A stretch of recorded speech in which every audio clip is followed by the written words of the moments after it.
یہ عجمی مسلمان عربی نہیں، عربی گئے، یہ نوٹ کر لیجئے، اس لیے کہ عربوں کو اللہ نے فضیلت دی تھی، محمد ان میں سے تھے صلی اللہ علیہ وسلم، یہ رتبہ بلند بلا جن کو مل گیا، لیکن ساتھ ہی اللہ نے دھمکی بھی دے دی تھی سورہ محمد میں، ان تتولوا یستبدل قوما غیرکم، اگر تم پیٹھ دکھا دو گے اس مشن کو جو ہم نے تمہارے حوالے کیا ہے، تمہیں ہٹائیں گے، کسی اور کو لے آئیں گے۔ اور یہ بات ہو چکی ہے 13ویں صدی عیسوی میں، 1258 میں جب سقوط بغداد ہوا ہے، عربوں کے ہاتھ سے عالم اسلام کی قیادت چھین لی گئی، معذور کر دیا۔ اس کے بعد قیادت کن کے ہاتھوں میں آئی؟ ترکوں کے ہاتھ، ترکان تیموری ہندوستان میں، ترکان صفوی ایران میں، ترکان سلجوقی مڈل ایسٹ میں، اور ترکان عثمانی کا تو کہنا ہی کیا ہے، وہ ایشیا مائنر سے چل کر، آپ کو معلوم ہے کہ وسطی یورپ کا کتنا بڑا علاقہ،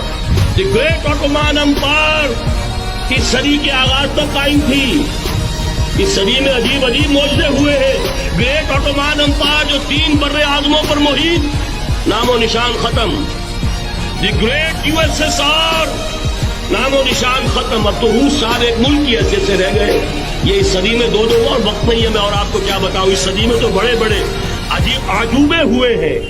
بڑی بڑی 2 عظیم جنگیں ہو چکی ہیں، تیسری جو ہے سر پر کھڑی ہے، دور نہیں ہے، جس کو حدیث میں کہا گیا ہے الملحمۃ العظمیٰ، تاریخ انسانی کی عظیم ترین جنگ، اور وہی صلیبی جنگ جس کا آغاز بوسنیا سے ہو چکا ہے۔ بہرحال اس وقت جو میں کہہ رہا تھا، ورنہ میرے پاس تو یعنی یہ کہ درد دل کہنے کے لیے وقت نہیں ہے، مجھے اپنی بات کو محدود کرنا پڑ رہا ہے، لیکن میں اب آ رہا ہوں اصل موضوع کی طرف، کہ ایک امکان تو یہ ہے کہ اس بلاک میں اسلام کا احیاء ہو، اور اس کے لیے کچھ نویدیں بھی موجود ہیں احادیث نبویہ میں۔ وہ تو آپ نے سنا ہوگا اقبال کا شعر، میرے عرب کو آئی ٹھنڈی ہوا جہاں سے، میرا وطن وہی ہے، میرا وطن وہی ہے۔ حدیث میں آتا ہے یخرج ناس من المشرق